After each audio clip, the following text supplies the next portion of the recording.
Vamos a ver. ¿Se acuerdan que les dije que tenían que recordar el circulito verde? El circulito em, que señala en color morado. Resulta que las células del núcleo supraquiasmático, pregunta de examen, las del núcleo supraquiasmático sirven para oscilar el sistema que nosotros tenemos que regular o autorregular y que se da en ciertos genes. Esos genes pueden manifestar una dificultad para dormir y pueden pensar en muchos trastornos como la apnea del sueño, la, el insomnio, los que son sonámbulos, que tienen patrones anómalos para dormir, pues están alterando una actividad rítmica circadiana. Entonces dice ahí, ojo con algunas patologías. La homeostasis rompe esa función cuando con la etapa adulta, además, las personas no pueden dormir, no pueden conciliar el sueño y nosotros tenemos que investigar qué pasa, porque cuando nosotros dormimos, los párpados caen como el telón de un teatro, así se acaba la función y cae el telón, digo yo. Así les digo a los pacientes.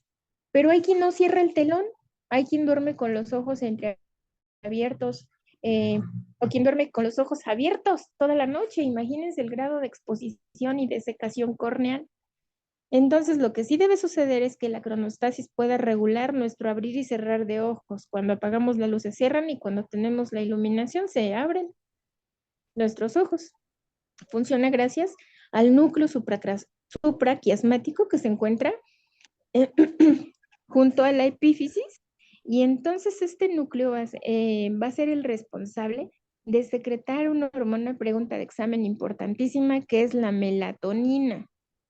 La melatonina nosotros la producimos de manera normal en diferentes cantidades. Ya dijimos, cuando somos bebés, tenemos un montón de sueño y un montón de producción de esta hormona, por lo que dormimos mucho. Y conforme va pasando el tiempo, nuestra cantidad de secreción de melatonina va a ser menor. Entonces, imagínense quien se despierta rápido o quien dice, ya mi cuerpo se para solo aunque yo no quiera, a las 7 de la mañana ya está de pie, a las 6, a las 5, a las 4, porque a esa hora me voy a trabajar y ya me acostumbré. Bueno, te acostumbraste gracias a que los ciclos circadianos tienen ya esa curva de comportamiento. Y cuando te puedes adaptar, pasa, por ejemplo, cuando nos tuvimos que adaptar al horario de verano, no sé a quién le cuesta trabajo o no, pero yo soy muy celosa en ese sentido de que dijimos, no, porque nos restan una hora de sueño, me están robando. Y al inverso, cuando decimos, ay, todavía queda una hora y ya estaba acostumbrada al horario anterior, ¿no? No sé si les pasó. Sí, algunas veces era muy Hechos, complicado. era mejor el otro. Nos toma un tiempo retomar, ¿no? Como que la primera semana estamos así como que modo avión, aterrizando nuevamente, y nuestro cuerpo se vuelve a adaptar al ritmo, dice las abuelas, al son que me toquen bailo, nuestro cuerpo se va adaptando. Imagínense los que trabajan de veladores, tienen que estar haciendo las actividades que nosotros hacemos de día. ¿Me explico? Entonces, la liberación de la melatonina nos va a proporcionar a los que dormimos en la noche el sueñito. Pero cuando estamos en una fase de inhibición de la melatonina, justamente ¿cuál creen que es el tratamiento para poder dormir? Melatonina. La Melatonina. melatonina, claro, la melatonina. Si nos falta, pues le ponemos melatonina. Pero hay medicamentos que pueden sí generar afectaciones en el sistema nervioso y pueden deprimirlo, y no es la melatonina. Les estoy hablando de fármacos que tienen otra actividad bloqueadora, como el clonazepam o el diazepam, que actúan dentro del sistema nervioso, afectando al núcleo de Reiff, pero la melatonina no.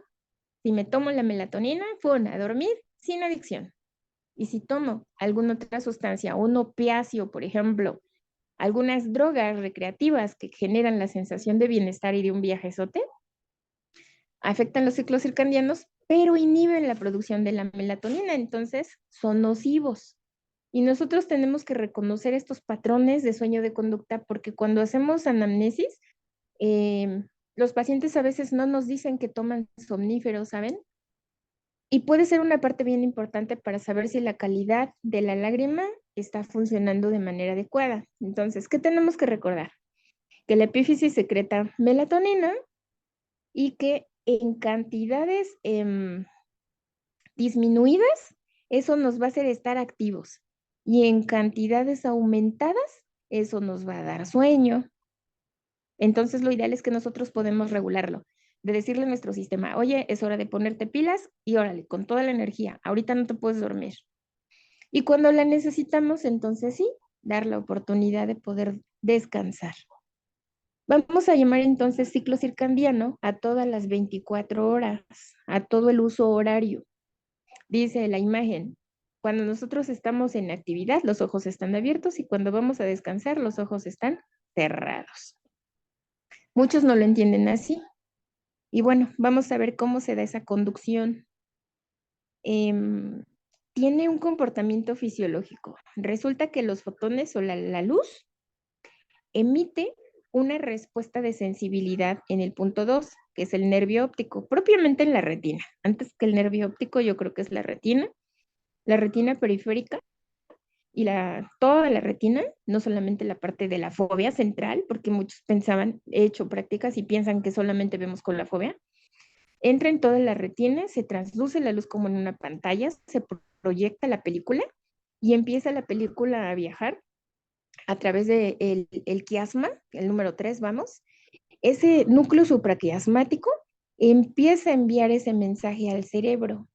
Entonces, ahora me detengo para explicar. ¿Qué pasa cuando yo voy a dormir en el trabajo y está bien aburrida la actividad? Es de día, pero mi córtex supraquiasmático lo está asociando a una emoción, a una vivencia, a una experiencia, y empiezo a bostezar si veo a alguien que está bostezando igual.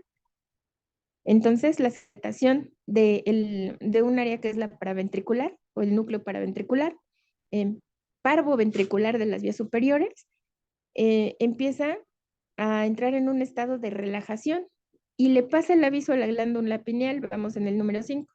Y la glándula pineal, entonces, en esa fototransducción, empieza la inhibición o la producción de melatonina. Decimos que la producimos cuando vamos a dormir y la inhibimos cuando vamos a despertar.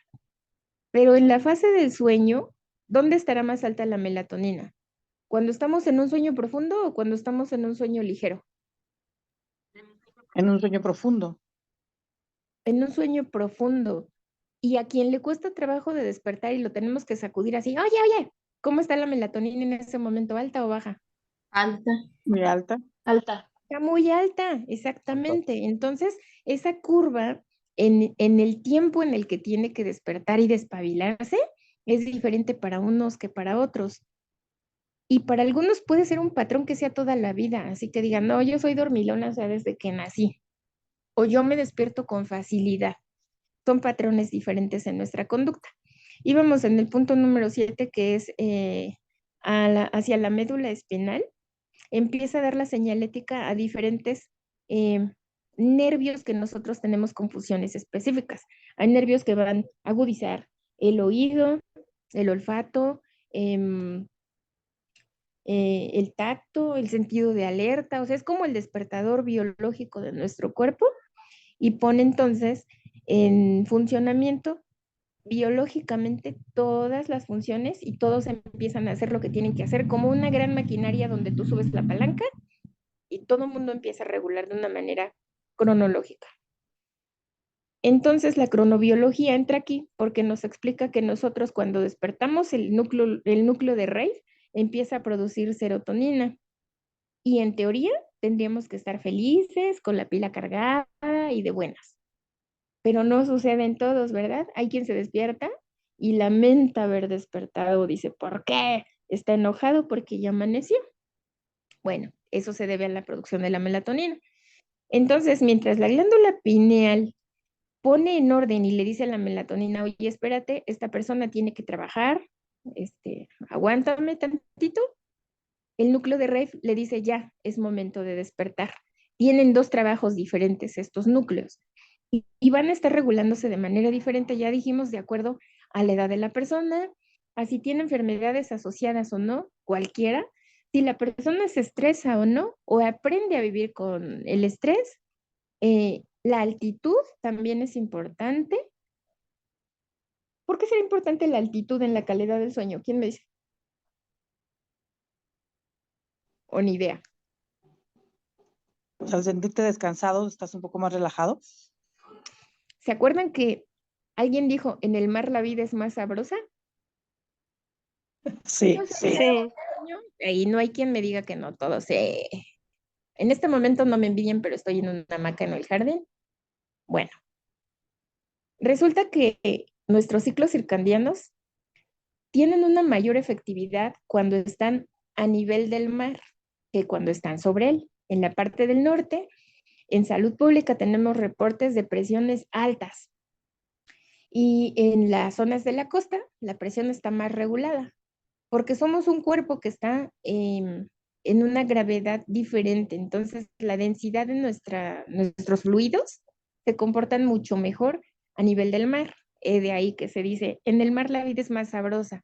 La homeostasis tiene una regulación mucho mayor.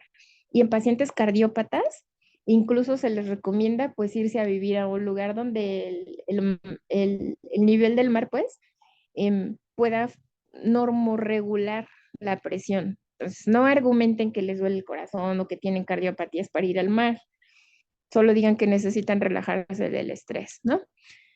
La ingesta de algunos fármacos también tienden a subir la presión o a quitar el sueño, ya sea porque el insomnio es uno de los efectos secundarios y sería bueno que por curiosos investigaran así como, a ver, fármacos que producen insomnio y les van a salir un montón. Les va a salir hasta el paracetamol o la aspirina. Depende de la susceptibilidad de la persona. Entonces, cuando nosotros hacemos una anamnesis, es importante preguntar, ¿y qué medicamentos toman?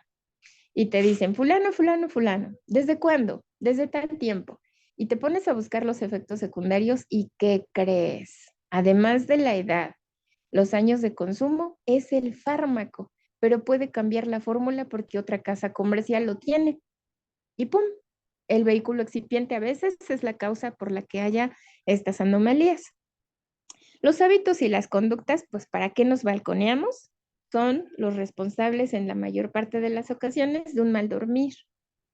Les decía, el tener el teléfono en la mano, el ver películas, el acostumbrarse a estar desvelado, um, estar de fiesteros, son malos hábitos y no son saludables. Entonces, el uso de la tecnología o peor aún las toxicomanías y eso incluye al tabaco y al café.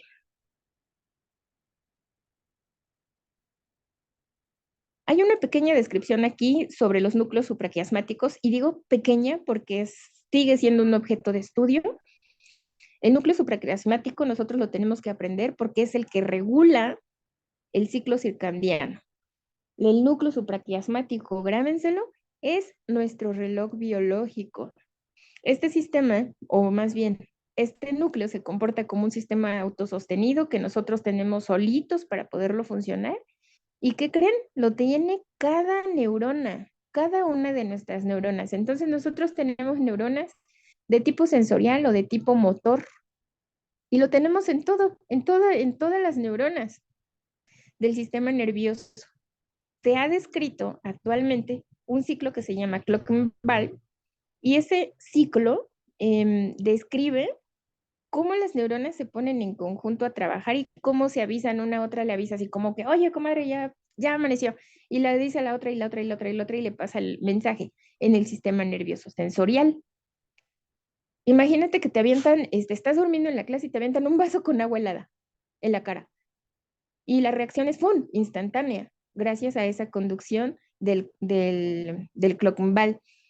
Y cuando lo haces en sistema motor, por ejemplo, quien ha hecho rutinas en gimnasio me puede entender, acabas una rutina y estás molido, te vas a dormir y en vez de descansar te sientes peor de adolorido. Lo que se afecta entonces es esta parte de la conducción sináptica entre las neuronas motoras Y entonces van así como despacito diciéndole, oye, tienes que moverte, oye, aunque te duela, muévete, oye. Y la conducción es rápida, es diferente, es rápida, pero es dolorosa. Entonces, esto explica por qué algunas enfermedades hasta la fecha se siguen estudiando, por ejemplo, los pacientes que están en coma, sobre si pueden escucharte o no. La ciencia dice que no, y la fisiología en una parte explica que sí, porque sigue funcionando, siguen en función. Y para eso los estudios electrofisiológicos pues han desarrollado diferentes disciplinas, ¿no? Como la clínica del sueño, donde se pueden analizar muchos patrones de conducta electrofisiológicos para poder encontrar respuestas a tantas preguntas que nos hacemos como humanos. El núcleo supraquiasmático sigue siendo importante porque va a regular la función de nuestra retina. Nuestra retina por dentro es como una tela negra y lo que hace es aislar la luz. Entonces, en la retina, nuestro epitelio pigmentado va a sintetizar la hormona que es la melanopsina. Y también es una condición genética el hecho de que haya personas que no la producen o no la tienen, como los albinos, ¿no? Tienen epitelios pigmentados, no pigmentados, pues, porque esa es la ausencia del pigmento, y dejan ese traspaso de luz. Entonces puede ser que una de las características que tengan ellos sea el insomnio, pero no en todos los casos. Hay casos en los que está perfectamente desarrollada y no se observa la anomalía. Entonces, las células de la retina, el epitelio pigmentado es el encargado de transmitir esa información luminosa al núcleo supraquiasmático del que estamos hablando. En un estudio de Foster y Hanskin en el 2017 fue que apenas se hizo esa publicación para concluir que sí, evidentemente, la retina cumple un papel muy importante para poder dormir. Y se empezó a recomendar que las personas que no concilian el sueño pudieran utilizar parches que no ejerzan presión, sino como antifaces nada más, para poder permanecer con los párpados cerrados y conciliar el sueño. Ya después surgirían otras ideas como si los parches compresivos elevan la presión, pero porque las personas se aprietan mucho los ojos. Entonces, pues son diferentes teorías, ¿no? Les puse como lo que hay recientemente. Estas células entonces van a liberar neurotransmisores como el glutamato y esto pues nos permite descansar a nivel de la córtex. Dice la lámina, actúan en sus respectivos receptores localizados en la parte ventral del núcleo supraquiasmático, llevando una serie de cambios intracelulares. Cuando nosotros veíamos materiales que entran o salen de la célula, va a ser importante que las concentraciones de calcio cuando descansamos viajen a nivel intracelular. Pero si nosotros no tenemos un patrón de descanso, entonces estas células no se van a poder actuar y no va a haber receptores eficientes que puedan hacer este cambio intracelular del calcio y eso va a ser nocivo para la salud. Otra cosa importante es que el núcleo supraquiasmático va a activar al núcleo del reloj que ya decíamos que es el clock and ball. Y esto va a servirnos para ajustar y cambiar las actividades que hacemos, ya sea de día o de noche. Esta es una explicación electrofisiológica. No la tenemos que aprender, pero es importante que reconozcamos que es un mecanismo que va a estar actuando para poder poner a actuar a las neuronas. Voy a agrandarlo un poco. Y esto que estamos observando aquí es nada más una parte de la membrana, de lo que nos explican los teóricos científicos que le pasa a la membrana. Una membrana de una neurona, esta es del 2004, hace una transducción eléctrica y le pasa la señal. Lo que ven en verde es una barrera y por eso adentro dice núcleo y fuera de la barrera verde dice citoplasma. Acuérdense que el citoplasma es en el que circulan los organelos y la parte de adentro de una célula o el interior, la parte nuclear, así se llama núcleo, y esto sucede dentro de un núcleo. Se llevan procesos de fosforilación y proteínas. Entonces, si también nosotros tenemos un patrón de sustancias esenciales anómalas, no comemos bien o comemos en exceso, pues aquí es donde tiene la relación de que no se completan estos ciclos y estas anomalías surgen hasta de un mal comer. El modelo, este fue un mecanismo de modelo citoplasmático, que explica cómo se comporta en la membrana celular. Y este es otro modelo. Este modelo explica la fase intracelular. Lo puse porque el modelo intracelular ahorita en el contenido que llevamos nos explica cómo se regula.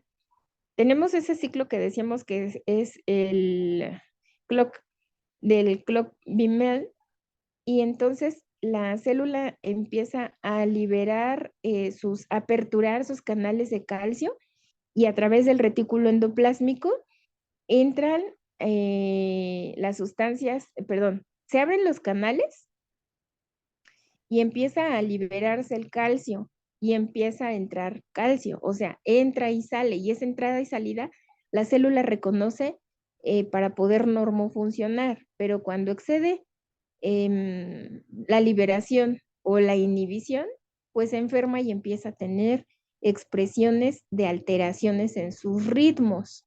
Y eso va a tener problemas manifestados, ya decíamos, en las conductas de las personas. En las conductas me refiero a que sean irritables o alegres.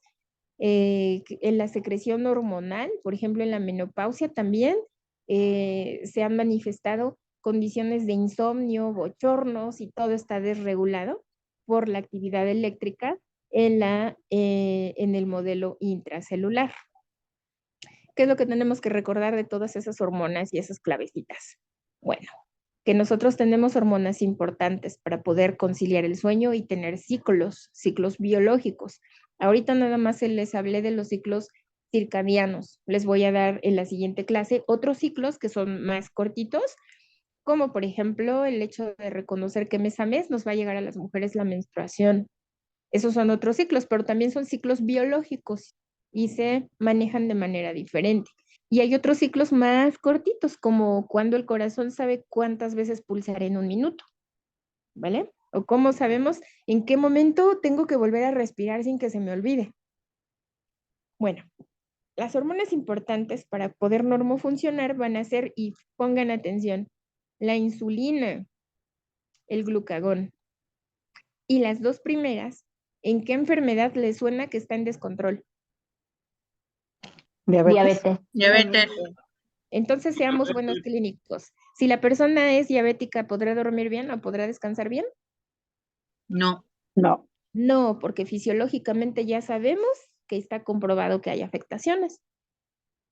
La leptina, adiponectina, corticosterona, grelina, y todas estas que son las importantes, nos tomaría, híjole, un curso bastante complicado hasta para mí, poder entender cómo se comportan cada una, pero sí tenemos que reconocerlas, por lo menos. Estas adaptaciones bioquímicas van a ocurrir en un órgano bien valioso, bien importante, que es nuestro hígado. Entonces, personas que tienen trastornos en el hígado, ¿qué creen? Van a tener problemas también para dormir, ¿sí o no? Sí. Sí. Sí. Sí, también, y ya los Sí. ando balconeando. Entonces, chéquense el hígado, chequen lo que comen, hagan ejercicio, coman frutas y verduras, y luego A mí, mira. a mimir. Vámonos a mimir. Vamos a mimir. Les preparé un regalito. Ese regalo es el segundo cuestionario, y digo regalo porque nos agiliza la vida. Fisiología es estudiar, estudiar, estudiar, y repasar y repasar y repasar y volvernos teóricos. No tenemos prácticas en fisiología, desafortunadamente es una materia muy teórica, y tenemos una modalidad en la que todo lo que cursamos tiene que ser memorizado sí o sí. Entonces les preparé un segundo cuestionario y lo van a resolver con los dos últimos temas. Con el cuestionario 1 y el cuestionario 2 tienen una guía bastante grande para poder acreditar su examen, ¿vale? Muy bien. Sí, muchas gracias, maestra. Entonces, no estudien para memorizar, estudien para aprender a aplicar lo que han aprendido, ¿vale? Bueno, déjenles Sí, está bien, maestra. Es que les dije que estaba en un columpio. Miren cómo es real. Y sí, qué envidia, maestra. me salí al jardín para concentrarme. Entonces, pues me gusta mucho compartir con ustedes. Les deseo mucho éxito en el examen. Por favor, relájense y estudien de verdad, todos los días, no nada más para el examen, lean todos los días. Vámonos a descansar, pues. Buenas noches. Muchas gracias, maestra. Maestra, ¿en qué hora ya va a ser el Muchas examen? gracias.